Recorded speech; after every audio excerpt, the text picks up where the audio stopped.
We all need to make smart decisions with our money. The Long-Term Investor podcast shows you how by distilling complex financial matters into easily digestible lessons. And now, here's your host, Chief Investment Officer at PlanCorp and the author of Making Money Simple, Peter Lazaroff. Welcome to the Long-Term Investor, proud member of the Retirement Podcast Network. This is the first installment of a two-part conversation featuring the one and only Jason Zweig, arguably the greatest financial writer alive. You may know Jason from his column, The Intelligent Investor, in the Wall Street Journal, and I have to read a little of his bio. He's just done so much. Prior to joining the Journal, Jason helped Nobel laureate Daniel Kahneman write his massive best-selling book, Thinking Fast and Slow. Before that, Jason was a senior writer for Money Magazine and a guest columnist for Time Magazine and CNN.com. Jason is the author of a couple of my favorite books, one being Your Money in Your Brain, which is on the neuroscience of investing, as well as The Devil's Financial Dictionary, a satirical glossary of Wall Street that honestly just makes you laugh out loud all the time. But today, we are talking about his role as the editor of Benjamin Graham's investment classic, The Intelligent Investor, a book Warren Buffett has described as, quote, by far the best book about investing ever written, end quote. This episode marks the release of the third edition of The Intelligent Investor, and in this special episode, we're recording on the floor of the New York Stock Exchange, so you're going to hear a little bit of sound in the background, but I honestly couldn't think of a better place to be speaking with Jason on why the core principles of The Intelligent Investor remain essential in navigating today's financial markets.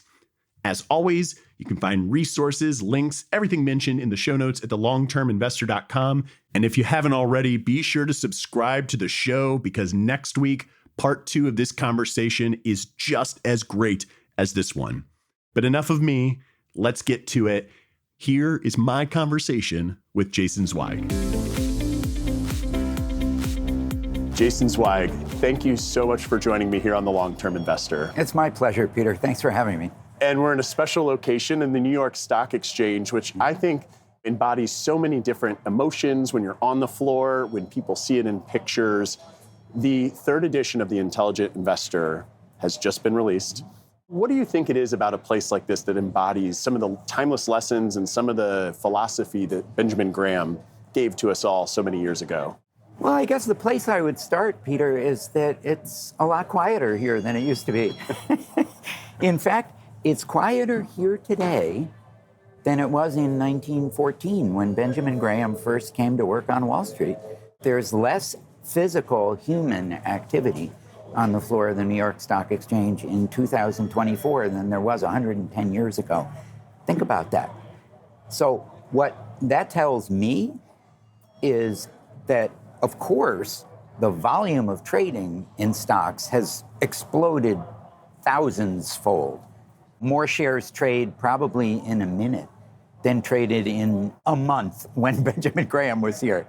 Still, what investors need to do, I think, is ask themselves, what is the purpose I'm trying to achieve?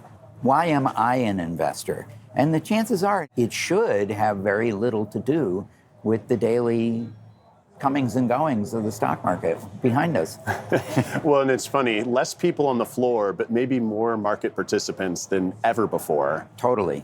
And so much is, even I'm looking up ahead and I see the colors and I see the tickers moving across the screen. Mm-hmm. You know, I wonder what makes this book still relevant to investors today in a world that so much has changed. Yeah, so I would argue it's more relevant than it's ever been. Graham originally wrote the book in 1949. He died in 1976. He's been gone almost a half century. The last edition of the book came out in 2003. But just pause for a moment and think about it. We live in an age where it's never been easier to invest. You can invest with a single swipe of your index finger. So it's never been easier to invest, and it's never been harder to invest intelligently because you can invest with the swipe of your index finger, and because your phone is constantly buzzing and beeping with alerts, and because the movement of stock prices has come to personify the market, and it's gotten very difficult to remember that those digits that are moving like the reels on a slot machine on your phone represent an ownership stake in an actual underlying business. It's not just blips on a computer screen or something that goes ding or generates confetti on your phone. So more than ever, investors need rules and policies and procedures that can keep them focused on their long-term goals in a world that is just intoxicated with the short term. Timeless wisdom that you offer here, and it's a really big responsibility, I imagine, to be tasked. It's an honor, but it has to also be somewhat of a burden to update such a important and popular text. When you Google best investing books, this comes up every time. Yeah. If it's not number one because somebody's paid to sponsor above it, it's just basically always up there. Amazon, for those of us listening, if you do it, this is going to be the book that comes up. What do you feel like is the process for you to look at the past edition, to look at what has changed, to make updates? Can you walk us through a little bit of that experience? Yeah, sure. So I edited the revised edition that came out in 2003, and the publisher and Graham's estate, his family, gave me very specific marching orders, which was leave his original text completely intact, change nothing, but provide annotations like footnotes. Not that many people remember all the railroad stocks of the 1920s or the mania stocks of the 1960s. So I had to footnote all of those things to explain them. And then for each of Graham's chapters, I wrote an accompanying chapter commentary, bringing it up to date. Then primarily taking into account the dot-com boom of the late 1990s that went bust in 2000. So for this edition, what I decided I should do is reread all of Graham's chapters and never look at anything I wrote. So what I did was, although I do most of my research online and I'm not really paper-based, I printed out each of Graham's chapters and read each of his chapters, and I never looked at a word I had written, because it's now over 20 years ago. So I started completely from scratch, using his text as my base and saying, all right, if I'd never written about this before, what would I say about this now? And so to some extent, I took the dot-com bubble of 1999 and 2000 into account, but much less than in the last edition. And instead, I talked about the financial crisis of 2008-9, about the COVID crash, and then the meme stocks of 2020 and 21, and then, of course, the big decline in 2022. And I wanted to bring all of those newer events into the book to inform how people should think about their decisions today.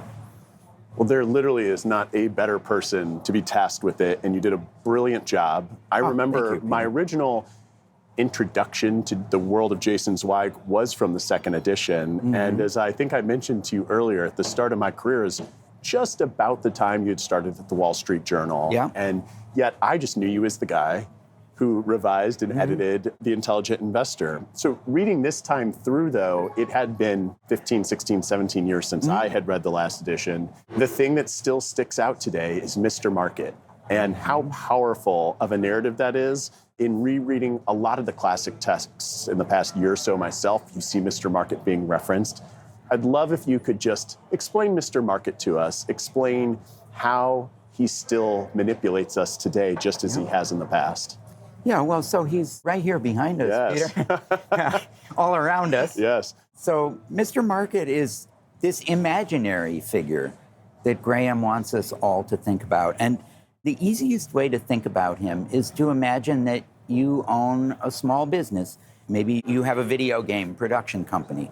Maybe you own a dry cleaner or a bicycle repair shop or an accounting firm or a law firm or a registered investment advisor.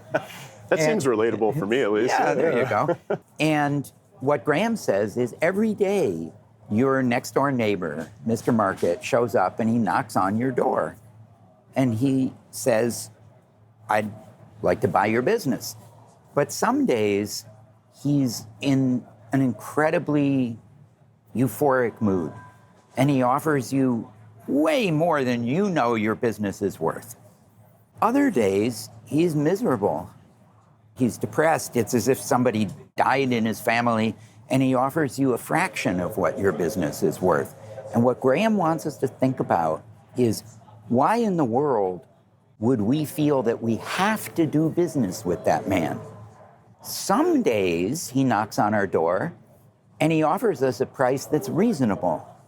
But a lot of other days his price is way too high or way too low.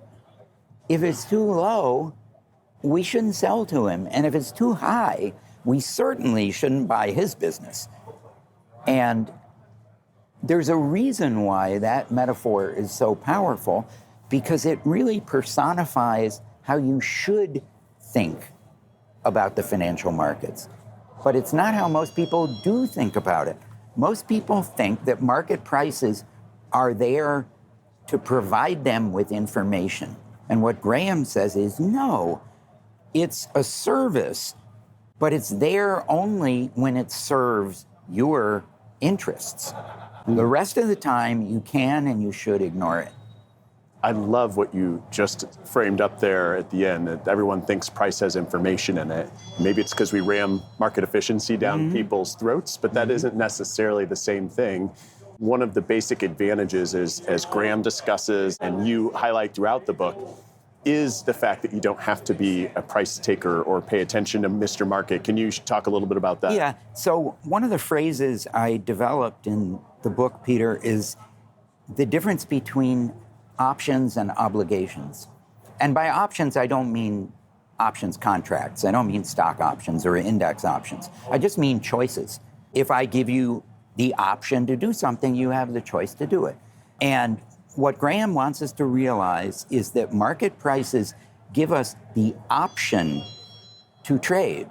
They do not confer an obligation to trade. And I think many people confuse the option to trade with the obligation to trade. Like if they see a price, they feel they have to act on it. And what he wants us to realize is if we see a price, then that gives us an obligation to think about it, but not necessarily to act on it. Now, do you think there are, this is maybe like the original behavioral finance book in many ways. Yeah. Do you feel like there are any unique behaviors that have presented themselves among humanity, among investors today that aren't really addressed in the original text that are worth noting? Well, I thought about that a lot, and I guess I'd answer it on two levels. It sure feels that way. I think it feels that way to most people, and it feels that way to me. But when I think about it, I think that's wrong. So here we are on the floor of the New York Stock Exchange, and I'll give you a pop quiz, and I'm not trying to embarrass you, but what was the annual turnover rate of the New York Stock Exchange in 1901? Oh my gosh. I would think it's in the teens, maybe. Yeah, that's what most people would guess. Yeah. But if I remember right, not that I was here in 1901. We'll ballpark this, yeah.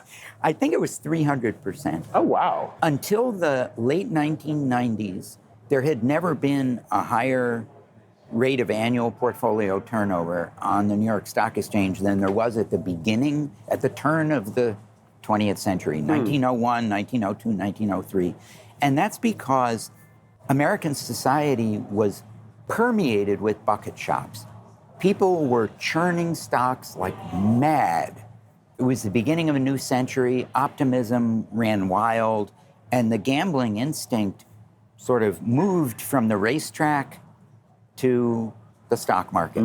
And people gambled like crazy, buying and selling stocks. And a 200% turnover rate basically means that people would hold a stock for a few months at a time. 200 or 300% turnover rate. And when you put it that way and you realize that the gambling instinct is part of what makes us human, the fact that we now express our gambling instinct on our phones through brokerage apps or through sports betting apps, it's a new manifestation of an old, inherent aspect of human nature. I think that's how I would put it. Well, I'm going to dig more into human nature a little bit later in our conversation, especially when we're talking about your written work in Your Money in Your Brain, but a little teaser for people to keep listening along with us. One of the things that I find interesting when people talk about Benjamin Graham, at least in the circles that I run in, maybe not socially, but professionally, trust me, my social group doesn't talk about Benjamin. Mine doesn't either. They don't want to hear anything I have to say really about anything finance-wise. Candidly, they just want me to do pizza reviews on Instagram, of all things. But Warren Buffett calls this the greatest book ever. Benjamin Graham was Warren Buffett's teacher. He's often considered the father of value investing. And I think what a lot of people who are really well-read will realize that Benjamin Graham, near the end of his career, said, hey, like this stock picking stuff, this is too hard. There's too much competition out there. The thing that I only more recently learned from a conversation I heard of yours was just being reminded how often he was updating the equations he used in the book itself. Yeah. Maybe you could talk a little bit about what it is that he contributed on the security analysis side. I heard that you dodged a bullet in having to update security analysis yourself. Yes. But that was considered the Bible for people here on the trading floor. What has changed that made Benjamin Graham realize, and then I think you realized, it's just such a hard game to play and maybe one not worth playing? Yeah, so I think it's important to bear in mind that there could have been more than one reason why Ben Graham hung up his spurs.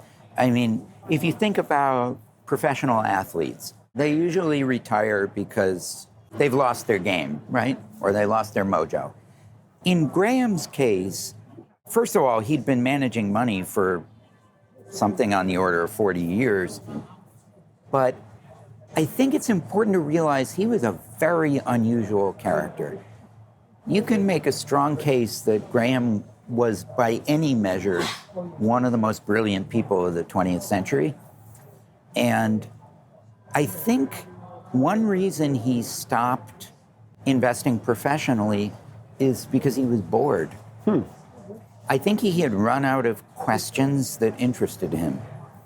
He probably still didn't have all the answers, but I think he felt he knew all the questions. And so he just washed his hands of it and quit. Kind of like Shakespeare going off to Stratford and living another, whatever it was, 20 or 30 years.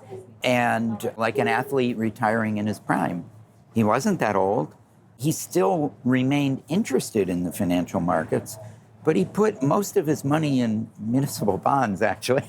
Although at the very end of his life, he became a pioneer of what today we would call smart beta or factor investing, and built portfolios of dozens of stocks that shared common statistical characteristics.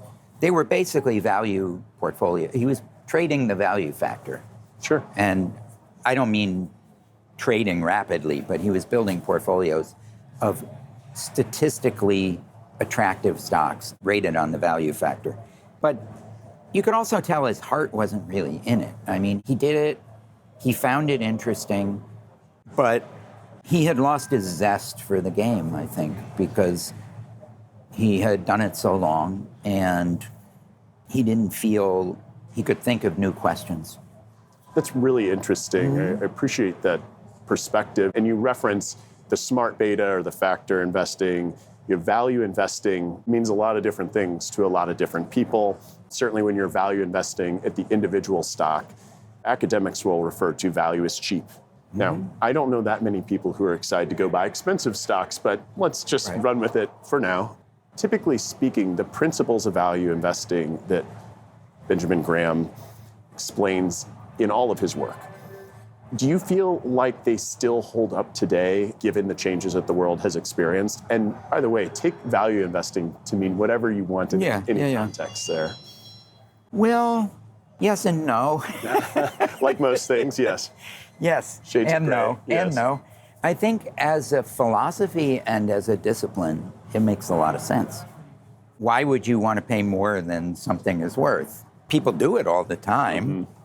And of course, exactly what anything is worth is always at least partly subjective. But I think as a discipline and a philosophy, is very attractive. It makes sense. And that's why historically it has worked over very, very long periods.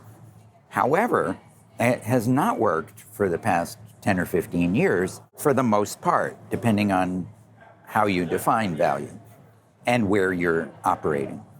And there's an open question as to whether the world has changed. Maybe AI has changed the playing field forever. Maybe the biggest growth stocks in the technology industry are just going to keep getting bigger. It's a winner-take-all economy or a winner-take-all stock market. It certainly has been for many years now. Is that sustainable? Will that go on forever? I don't think so. But I think I've been saying that for a decade. So I would advise our listeners and viewers to take that into consideration. I mean, every value investor has said the exact same thing over and over and over again, which is, this is unsustainable. Stocks can't trade at enormous multiples of their earnings indefinitely. And every year they become more expensive, and every year value stocks look less attractive. And I don't think it's likely that that will go on much longer, but it could. It's not impossible.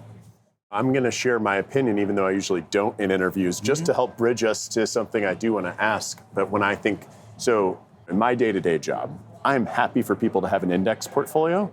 I'm happy for them to have a factor portfolio that maybe it emphasizes value, maybe it emphasizes other things like profitability or momentum, or some people believe in low volatility, whatever. When it comes down to it, there is no one strategy that works in every single period. Of course not. And for value investing, when I read the principles explained through the book, yes, Graham goes through some individual stock analysis, even in this text. And yes, a lot of the companies don't exist anymore. Right. I was happy that Emerson Electric existed still, because that's in my backyard in St. Louis. So I was happy that that one made the cut and still lives strong. But generally speaking, investors, I feel like, that I work with, my job is to help them avoid mistakes and make bad decisions. And typically, those stem from misunderstanding what they can control, what they really know to be investing versus speculating. Exactly. You've been observing markets and writing on markets for decades now, not to age you. I had hair when I started, Peter. It's a badge of honor. One, what do you think your role is in helping market participants? And then two, do you think there has been any improvement in mass or in some segments versus others in how investors behave in this manner? Yeah, boy, the second part of that question is really interesting. So my role is just to get people to think. That's really all I'm trying to do. In fact, I would circumscribe it even more. I would say my role is to get one person to think. Successful. Trust me, you got me thinking. So well done. Okay, good. That's my goal each week in my column. I write for my high school English teacher's wife, because years ago I was visiting them. They're lifelong friends of mine. And she said, "Oh, I read your column, but I can't understand it." And I said, "Well, next weekend I'm going to try to write it so that you can understand it." And whenever I speak to her, I ask her, "Did you understand my column last weekend?" And she usually says some of it. So eventually I'm going to write one she'll really understand. And I'm really just trying to reach one person. I want to make one person think. I want to make one person reconsider. And I want people to learn something that they hadn't thought of before. And I get a lot of feedback from people, usually angry. And what I always tell people, I say it more politely than this, but it's not my job to tell people what they want to hear. It's my job to tell them what I think they need to know. And so if I write something that doesn't agree with people's prior beliefs, they get angry. And all of the information we receive now as a society is just a gigantic confirmation bias machine. I mean, if you're a Republican, you tune out CNN. If you're a Democrat, you tune out Fox. And people do the same thing with information about investing. If they love growth stocks, they don't want to hear about value. If they like value stocks, they don't want to hear about growth. If they're active investors, they don't want to hear anything positive about index funds. If all they own is index funds, they think all active managers are idiots. And my job is to tell people that the world is more complicated than you think. And if something sounds too good to be true, it's not that it probably is. It definitely is.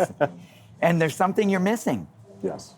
As you mentioned there, you feel like part of your role is to help people appreciate something or see something that they didn't understand before. Right. Do you think there is broadly something that the investor community as a whole underappreciates, either from a behavioral aspect or an investment aspect? Well, one message I've been delivering the professional investing community for a long time is that expense ratios of funds and the selection of funds, and even to some extent asset allocation, all those things are matters of basis points. A few hundredths of a percentage point this way or that if you get it right or get it wrong. But the behavior of the investor, and frankly, the behavior of the investor's advisor, is a matter of percentage points. And if you chase assets that are going up and you flee assets that are going down, you're going to do damage to yourself that you will not be able to repair for years or maybe decades, because they cut percentage points off your return and your wealth. And that's a message that I think a lot of investment advisors do understand, but I'm not sure that they're as good at implementing it in their own behaviors as they are in applying it to the behavior of their clients. Very well said. I network with a lot of advisors. Some I know very well, some I don't.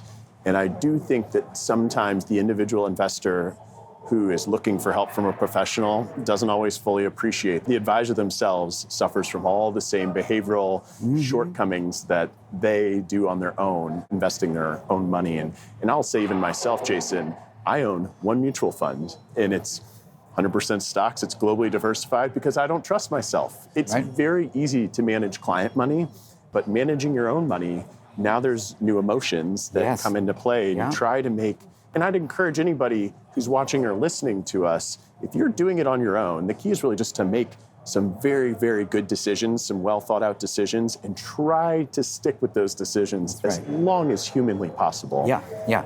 And I want to circle back, Peter, to part two of the question you asked earlier, which we talked right over, which was, have investors gotten better at processing information and managing their own behavior, right?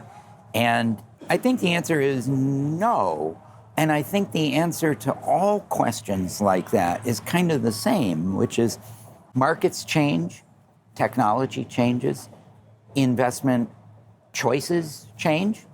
It wasn't that ETFs are only 31 years old. Right. There's many people listening or watching who are older than the ETF itself, who own nothing but ETFs. And if they were 30 years older, they'd have a portfolio full of all other kinds of things. So all of those things change over time. What I don't think ever changes, and probably never will, is human nature. We are designed by evolution to get excited when we should be skeptical and cautious, and to be aggressive when we should be cautious. And then the opposite is true at the bottom of a market. When we should be stepping up to buy, our palms are sweating, our hands are shaking, we've got a headache, we feel sick to our stomach, and we can't bear the thought of buying when it's exactly the thing we should do.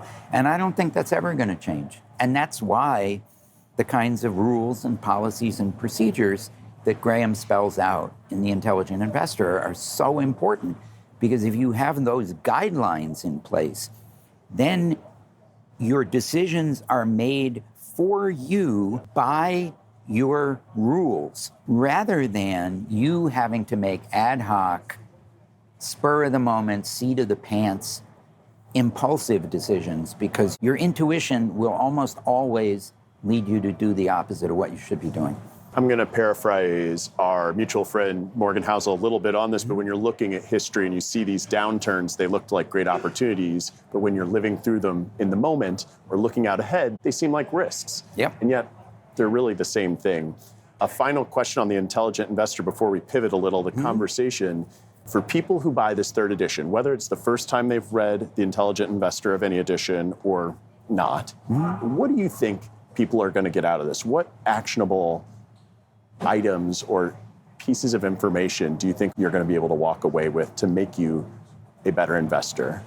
Well, I think it's very hard for any of us, Peter, to accept the most basic principle in the book, which is, Graham spells it out at the very beginning in the introduction, and he uses a male pronoun because that's what they did then. That's what they did back then. Yes. He says the investor's chief problem, and indeed his worst enemy, is likely to be himself.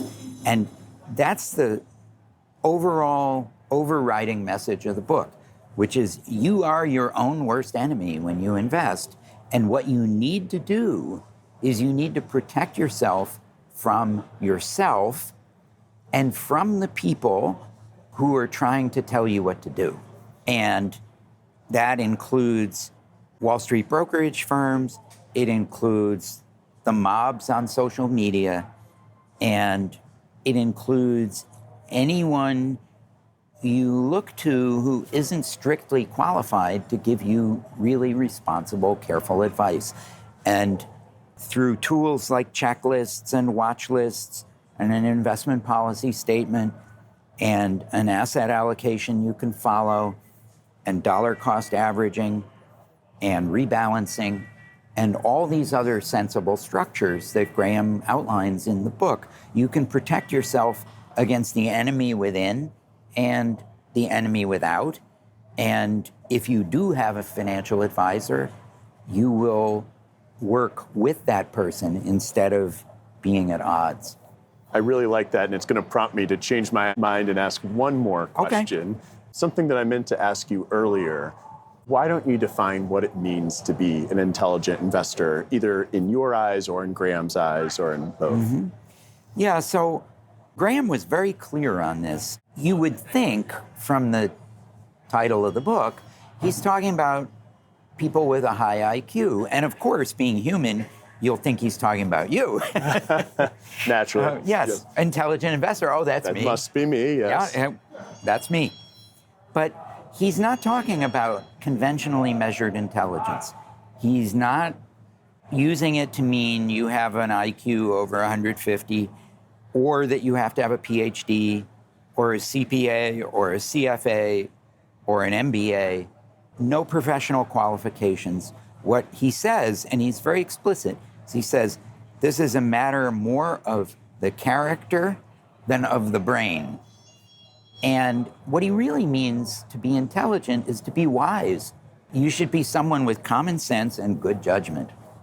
And instead, if you think about it, what Wall Street and social media are trying to do is they're pandering to your self-image of yourself as this super high IQ person with a lot of trading expertise. And they want you to trade zero-date options. They want you to become a day trader in stocks. They want you to think you can trade foreign exchange or crypto and that you can beat everybody else, including people who have multi-million-dollar computers and gigantic research departments and an enormous microwave pipeline right into the floor of the New York Stock Exchange. And you can't do that. No matter how smart you are, you can't outsmart people with better equipment and faster computers than you. So it's important when you think about yourself as an intelligent investor to remember that one of the common sense definitions of what it means to be wise is to remember that you maybe don't know everything. And maybe actually the higher form of wisdom is to recognize that often you're kind of foolish. I know I am. I do too, but only because of people like you that I've been reading so long do I realize the more that I'm learning, the more there is to know. An excellent point for us to take a quick break. And then the next part of this conversation, we're going to talk a little bit more about Jason's other works and some of your other viewpoints on markets.